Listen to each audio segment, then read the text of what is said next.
నమస్తే శుభోదయ ಎಲ್ಲರಿಗೂ అందరికీ ನಮಸ್ತೆ ಶುಭೋದಯಾಲು చూడండి ಸ್ವಾಮಿ ಈ ಕಡೆ ಕೋಟಪ್ಪಕೊಂಡಕ್ಕೆ వచ్చి ನಾವು ಕೋಟಪ್ಪಕೊಂಡಕ್ಕೆ ಬಂದಿದ್ದೀವಿ. ಚೆನ್ನಾಗಿದೆ ಇಲ್ಲಿ ದೇವಸ್ಥಾನ ಮೇಲೆ ಬೆಟ್ಟದ ಮೇಲೆ ಇರೋದು. ಅಲ್ಲಿ ನೋಡಿ ಮೇಲೆ ಕಾಣುತ್ತೆ,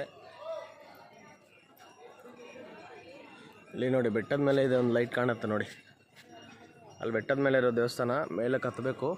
ಸೊ ಇಲ್ಲಿ ಎಂಟ್ರೆನ್ಸ್ ಕೆಳಗಡೆ ಪಾರ್ಕಿಂಗು ಮತ್ತು ಗೆಸ್ಟ್ ಹೌಸಸ್ಸು ಲಾಡ್ಜಿಂಗು ಎಲ್ಲ ಇದೆ. ಇದು ನೋಡಿ ನಂದಿ ಇದೆ ಇಲ್ಲಿ ಎಂಟ್ರೆನ್ಸಲ್ಲಿ, ఇక్కడ నంది ఉంది. ఓకే, ఇదంతా లాస్ట్ జూ, అంతా టీ కాఫీ తాగడానికి. ఆ పక్కన గణపతి ఉంది, పెద్ద గణపతి. ఇక్కడ ఫస్ట్ మేము ಕೋಟಪ್ಪಕೊಂಡಕ್ಕೆ ಪೈకి ಎಕ್ಕಿ ದರ್ಶನ చేసుకుంటాం. ఇక్కడ ಮೇಲೆ ಹೋಗ್ಬಿಟ್ಟು ದರ್ಶನ ಮಾಡ್ಕೊತೀವಿ.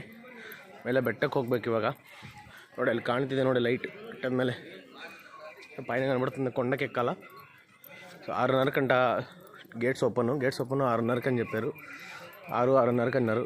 సో అందుకే వెళ్తున్నాం, ಹೋಗ್ತಿದ್ದೀವಿ ಮೇಲೆ 6:30 ಅಂತೆ. ನೋಡೋಣ ಹೆಂಗಿದೆ ದೇವಸ್ಥಾನ. ಚೆನ್ನಾಗಿದೆ. ಇದು ಎಂಟ್ರೆನ್ಸು ವಿಡಿಯೋ. ಸೊ ಇದು ಫಸ್ಟ್ ವಿಡಿಯೋ. ಇಲ್ಲಿ ಬಂದು ಎಂಟ್ರೆನ್ಸಲ್ಲಿ ಇದ್ದೀವಿ, ಹೋಗ್ತಾ ಇದ್ದೀವಿ ಮೇಲೆ. ನೋಡೋಣ ಏನೇನು ಸಿಗುತ್ತೆ ಎಲ್ಲ ವಿಡಿಯೋ ಮಾಡಿ ಕಳಿಸ್ತೀನಿ. ಇಂಥ ತುಂಬ ಚೆನ್ನಾಗಿದೆ. ತ್ರಿಕೋಟೇಶ್ವರ ದೇವಸ್ಥಾನ ತುಂಬ ಸಕ್ಕತ್ತಾಗಿದೆ ಅಂತ ಇಲ್ಲಿ ದೇವಸ್ಥಾನ. ಇದರ ಹಿಸ್ಟ್ರಿ ಬಗ್ಗೆ, ಇದ್ರ ಇತಿಹಾಸದ ಬಗ್ಗೆ ಹೇಳ್ತೀನಿ. ಇನ್ನು ಮುಂದೆ ಏನೇನು ಇದೆಯೋ ಹಿಸ್ಟ್ರಿ ಎಲ್ಲ ತಿಳ್ಕೊಂಡು ಹೇಳ್ತೀನಿ. Thank you guys.